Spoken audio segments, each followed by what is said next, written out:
नमस्कार दोस्तों, स्वागत है आप सभी का भावना साइकोलॉजी क्लासेस में। और आज की हमारी जो क्लास है उसमें हमारा चैप्टर चल रहा है, चैप्टर 6 लर्निंग पार्ट 3। आज की जो हमारी क्लास है उसमें हम बात करेंगे ऑब्जर्वेशनल लर्निंग के बारे में और कॉग्निटिव लर्निंग के बारे में। तो देर न करते हुए हम आते हैं ऑब्जर्वेशनल लर्निंग के बारे में कि ऑब्जर्वेशनल लर्निंग बेसिकली होती क्या है।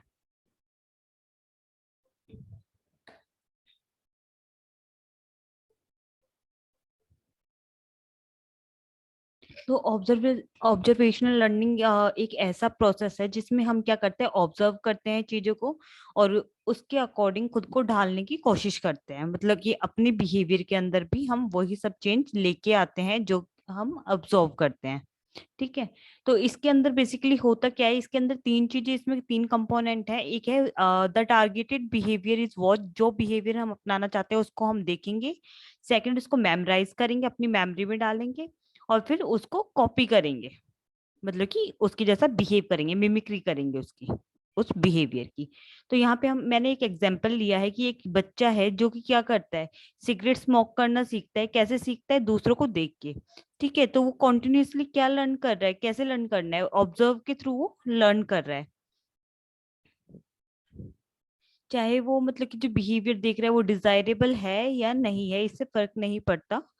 वो जो देख रहा है वो उसको सीख रहा है। ठीक है। तो पहले इस मतलब फॉर्म को क्या बोलते थे, ऑब्जर्वेशनल लर्निंग को पहले इमिटेशन बोला जाता था। आजकल इस फॉर्म को हम ऑब्जर्वेशनल लर्निंग बोलते हैं। कई बार क्या होता है, सोशल अगर हम सोशली जो कोई सिचुएशन है या सोशल सिचुएशन है उसके अंदर हम इसको सीख रहे हैं तो हम उसको सोशल लर्निंग बोलेंगे। तो कई बार सिचुएशंस ऐसी हो जाती है कि जब हमें ये नहीं पता होता कि हमें कैसा बिहेव करना चाहिए, तो उस कंडीशन में हम क्या करते हैं, हम ऑब्जर्व करते हैं दूसरों को और वैसे बिहेवियर के अकॉर्डिंग खुद को ढालने की कोशिश करते हैं। ठीक है। तो इस बिहेवियर से जो हम सीखते हैं उसको हम बोलते हैं मॉडलिंग।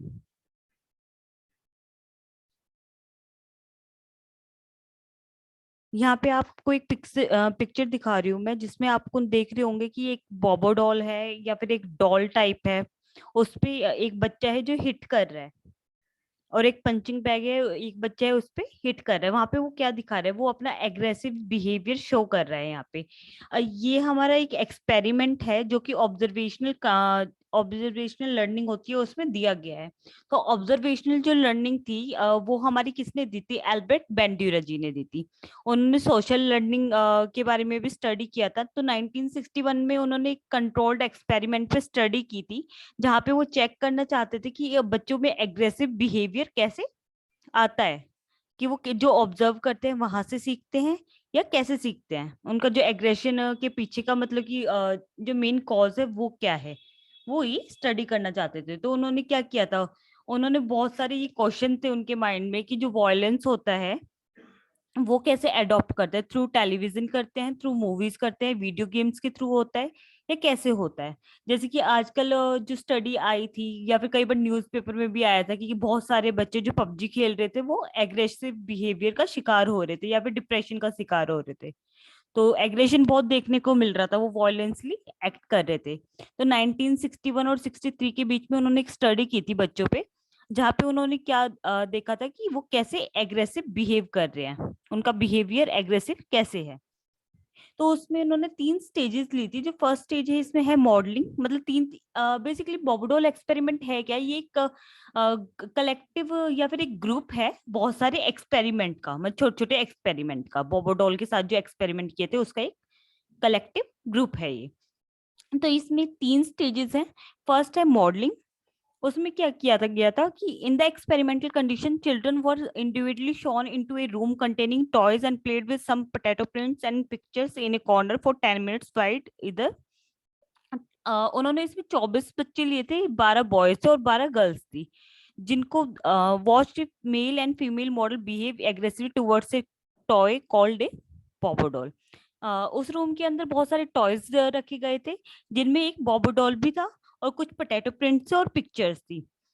तो वहां पे उनको 10 मिनट के लिए खेलने के लिए दिया गया था। तो वहां पे देखा गया था कि जो बहुत सारे बच्चे थे वो बॉबोडॉल को हिट कर रहे हैं, वहां पे अपना एग्रेशन शो कर रहे हैं उसके अंदर। तो जो एडल्ट्स थे वो क्या कर रहे थे, वो अटैक कर रहे थे बॉबोडॉल को। और कैसे कई बार उस पे हथौड़े से अटैक कर रहे थे, और कई बार क्या कर रहे थे, उसको हवा में उछाल रहे थे और बम की आवाज कर रहे थे। नेक्स्ट उन्होंने एक और ग्रुप लिया जो कि 24 बच्चों का था, उसमें भी 12 बॉयज थे और 12 गर्ल्स थे।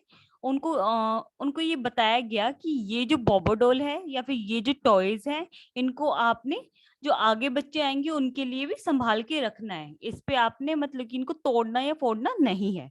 तो उन्होंने क्या किया, उन बच्चों ने क्या किया, बहुत अच्छे से वो उन टॉयज के साथ खेले और उन्होंने बॉबोडोल को हार्म नहीं पहुंचाया।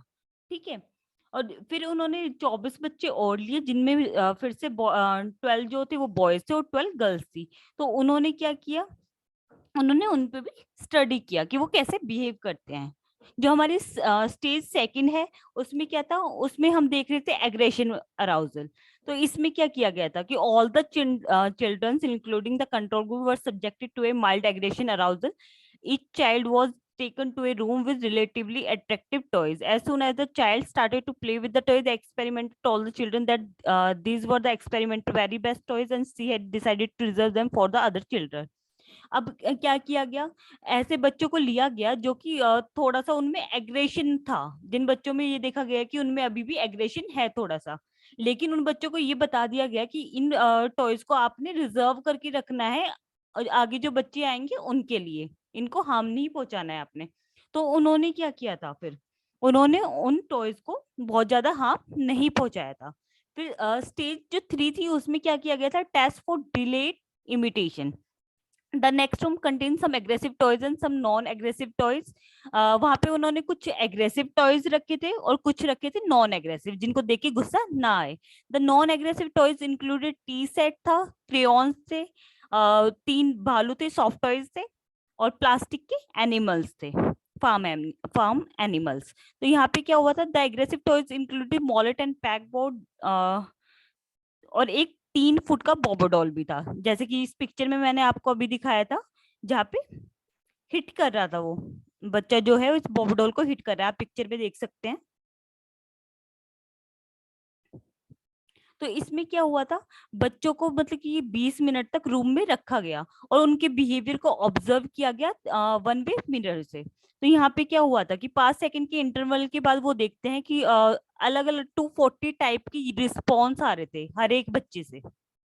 240 response unit for each child, मतलब कि 240 तरह के रिस्पॉन्स देखने को मिले 20 मिनट के अंदर, कि हर एक बच्चा कैसे रिस्पॉन्ड करता है उन टॉयज को देख के। और other behaviours that did not imitate that of the model were also recorded, punching the Bobo doll on the nose. बहुत सारी टाइप की जो रिस्पॉन्स आए उसमें ये भी देखने को मिला कि बहुत सारे बच्चे जो हैं वो बॉबोडॉल को नोज पे उसके उसको पंच कर रहे हैं। ठीक है। तो ये जो लर्निंग थी ये बेसिकली इसीलिए की गई थी, ये जो एक्सपेरिमेंट था इसलिए किया गया था क्योंकि जो अल्बर्ट बेंड्यूरा जी थे वो ये चेक करना चाहते थे कि जो बच्चे हैं वो उनका जो एग्रेसिव बिहेवियर होता है वो कैसे होता है, दूसरों को देखकर होता है या फिर उनको रीइंफोर्स किया जाता है किसी चीज के लिए, उनको मतलब कि बढ़ावा दिया जाता है तब होता है, या फिर उनको किसी चीज के लिए रोका नहीं जाता तब होता है। तो दूसरों को ऑब्जर्व करके बच्चे जो है वो क्या सीख रहे हैं। आपने अपने घर में भी देखा होगा कि अगर आपकी मॉम वर्किंग है या फिर आपके फादर वर्किंग है तो क्या होता है, बच्चे जनरली उनके बैग को मतलब कि ले लेता है और उसको अपने कंधे पे टाक के वैसे ही बिहेव करता है कि मैं ऑफिस जा रहा हूँ, जैसे कि उनके फादर या मदर रिएक्ट करते हैं और वो उनको देख के ऑब्जर्व कर रहा होता है। कई बच्चे होते हैं वो किचन में जाते हैं, शेफ की ड्रेस पहनते हैं, एप्रन डालेंगे और वो कुक करना स्टार्ट करते हैं, मतलब कि वो एक्ट करते हैं कि वो कैसे कुक कर रहे हैं जैसे कि उनकी मॉम या डैड करते हैं। तो इससे मतलब कि वो क्या सीखते हैं, इसको हम बोलते हैं ऑब्जर्वेशनल लर्निंग, कि थ्रू ऑब्जर्विंग वो कुछ लर्न कर रहे हैं कि उन्हें कैसे एक्ट करना होता है, जिनको वो अपने आइडल मानते हैं उनसे वो सीखते हैं। सेकंड हमारी आती है कॉग्निटिव लर्निंग। कॉग्निटिव लर्निंग जो थी वो कॉलर जी ने दी थी। इसके अंदर ये था कि यहाँ पे ट्रायल एंड एरर हमने नहीं करना है, हमने मतलब कि ट्राई नहीं कर रहा है और वो गलत आ रहा है तो उसको दोबारा मतलब कि हम ट्राई करेंगे, तो वो चीज यहाँ पे नहीं करनी थी। कॉग्निटिव लर्निंग बेसिकली माइंड से रिलेटेड है कि मेंटली आपने ट्रायल एंड एरर खेलना है, फिजिकली नहीं खेलना है। और आपने अचानक से मतलब स्पॉन्टेनियसली आप कुछ सडनली लर्न करते हो, मतलब सडनली आपको किसी चीज का आइडिया आता है और आप उसको एग्जीक्यूट करते हो। तो ये कॉग्निटिव लर्निंग में बेसिकली है क्या कि ये कहना चाहते हैं कि जो आपको आता है, जिस चीज की आपको नॉलेज है और जो जैसे आप एक्ट करते हो उसमें डिफरेंस होता है। और यहाँ पे दो चीजें डिस्कस की गई हैं, इनसाइट लर्निंग और लेटेंट लर्निंग। तो यहाँ पे बेसिकली था क्या, कॉलर जी ने एक एक्सपेरिमेंट किया था चिंपैंजीज पे, जिसको उन्होंने एक रूम में एक प्ले एरिया टाइप एक रूम था जहाँ पे जो था उन खाना रखा गया था चिंपैंजी के लिए, लेकिन वो उसकी पहुंच से दूर रखा गया था। साथ में वहां पे कुछ टूल्स से एक बॉल था, एक डंडा था और एक बॉक्स था, ठीक है, जो वहां पे रखा गया था। लेकिन जो चिंपैंजी था वो जो खाने तक नहीं पहुंच पा रहा था। फिर उसने मतलब कि अपना माइंड लगाया, वो बैठे बैठे एक जगह सोच रहा था कि मैं इस खाने तक कैसे पहुंच सकता हूँ। तो उन्होंने क्या किया, उन्होंने अपने माइंड में सोचा कि मेरे को खाने तक कैसे पहुंचना है। तो उसके माइंड में सडनली आया, एक आइडिया आता है और वो बॉक्स पे खड़ा हो जाता है और पॉल को लेता है और बनानास पे या फूड पे मारता है और वो फूड नीचे आ जाता है, फिर वो उसको खा लेता है। तो बेसिकली ये एक्सपेरिमेंट था। तो यहाँ पे बेसिकली था क्या, उसको ये बताया नहीं गया था कि उसने खाना कैसे लेना है, उसकी पहुंच से दूर था वो खाना, उसको मतलब कि ये बताया नहीं गया था। लेकिन उसने क्या किया, मतलब कि किसी को भी अगर रीइंफोर्समेंट दी जाए, मतलब कुछ ऐसा दी जाए जहां तक वो पहुंचना चाहता है, तो वो उस तक पहुंचने का रास्ता यहाँ पे अपने आप निकाल लेता है। लेकिन यहाँ पे जो सॉल्यूशन निकला है वो इनसाइट लर्निंग से लिखना है, मतलब कि आइडिया से निकला है। उसने अपने मतलब माइंड में सोचा और उसको आइडिया आ गया। इसको हम बोलते हैं कॉग्निटिव लर्निंग। कॉग्निटिव लर्निंग का बेसिकली मतलब ही ये, कॉग्निटिव मींस मेंटल एक्टिविटी, मतलब माइंड में हमने कोई चीज सीखी और हमने सीधा उसको एग्जीक्यूट किया और वो जो प्रॉब्लम थी वो सॉल्व हो गई। तो in this experiment learning did not occur as a result of trial and error and री, यहाँ पे ट्रायल एंड एरर नहीं हुआ है और ना ही री, कोई रिवॉर्ड दिया गया है किसी काम को करने के लिए, ठीक है। लेकिन क्या हुआ यहाँ पे, सडन फ्लैशेस ऑफ इंसाइट, कोई आइडिया आता है हमारे माइंड में और वैसे ही एक्ट करना स्टार्ट कर देते हैं, प्रॉब्लम को सॉल्व करते हैं, ठीक है। The chimpanzees would roam about the enclosure of some time and then suddenly would stand on a box, grab a pole and strike a banana, जैसे कि मैंने आपको इसमें बताया था। तो प्रॉब्लम सीधा क्लियर हो गई है यहाँ पे प्रॉब्लम से। अब नेक्स्ट इसमें आता है लेटेंट लर्निंग। लेटेंट लर्निंग के अंदर, इसके अंदर क्या होता है, another type of cognitive learning is known as latent learning. इसके अंदर क्या हो रहा था यहाँ पे,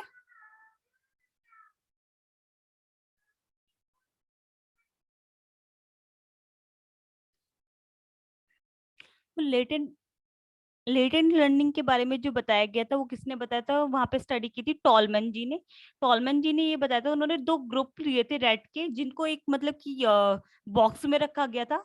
बॉक्स भी नहीं था ये, बेसिकली एक पजल थी, अलग अलग टाइप की दो पजल ली थी और वहां पे दो रैट को रखा गया था उसके अंदर। एक रैट के लिए एग्जिट पॉल पे, एक एग्जिट डोर पे एक खाना रखा गया था और एक रैट के लिए खाना नहीं रखा गया था एग्जिट पॉल पे।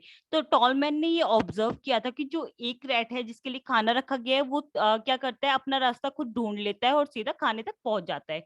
लेकिन जो दूसरा बॉक्स था, दूसरी पजल थी, उसमें क्या होता है, एग्जिट पॉल पे खाना नहीं रखा गया था, तो इसलिए जो रैट होता है वहां तक नहीं पहुंचता, वो एक जगह खड़ा रहता है, वो एग्जिट पोल तक नहीं पहुंच पाता है।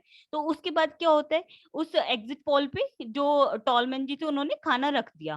तो सडनली वो ऑब्जर्व करते हैं कि जो चूहा था, जो रैट था, वो एग्जिट पोल तक बिना रुके पहुंच जाता है, अपना रास्ता ढूंढ लेता है और पहुंच जाता है। तो यहाँ पे उन्होंने ये स्टडी की थी कि जब तक किसी चीज को रीइंफोर्समेंट ना दी जाए तब तक वो चीज एग्जीक्यूशन में नहीं आती है। मतलब कि जो रेड था उसको पहले से पता चल गया था कि जो मैप, जो रोड मैप है, जो पजल का मैप है एग्जिट पोल तक पहुंचने का, वो क्या है। लेकिन जब तक उसको रीइंफोर्समेंट नहीं दी गई थी तब तक उसने एग्जीक्यूट नहीं किया, तब तक वो एग्जिट पोल तक नहीं पहुंचा।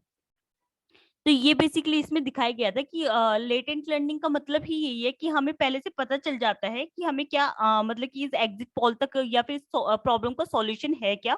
लेकिन हम उसको तब तक एग्जीक्यूशन में नहीं लाते हैं जब तक कि हमें उसके लिए कोई ना कोई रीइंफोर्समेंट नहीं मिलती या कोई रिवॉर्ड नहीं मिलता। ये बेसिकली था हमारा कॉग्निटिव लर्निंग। ये कॉग्निटिव लर्निंग की कंपोनेंट थे। इसके अंदर दो लर्निंग आती है, एक तो आती है हमारी लेटेंट लर्निंग और एक आती है इनसाइट लर्निंग। तो आज के लिए बस इतना ही। नेक्स्ट क्लास में हम जो पढ़ेंगे, हम पढ़ेंगे वर्बल लर्निंग के बारे में और कुछ अदर टाइप्स ऑफ लर्निंग। तो इस वीडियो को प्लीज आप अपने दोस्तों के साथ शेयर कीजिएगा, और जिनको पसंद आती है प्लीज कमेंट बॉक्स में लिख के मुझे फीडबैक दीजिएगा। और आपको अगर इसमें कोई भी कंफ्यूजन है, कुछ आपको नहीं समझ में आ रहा है इसमें, तो आप मुझे कमेंट बॉक्स में लिख के बता सकते हैं। मैं जो नई वीडियो बनाऊंगी उसके ऊपर बना दूंगी। धन्यवाद।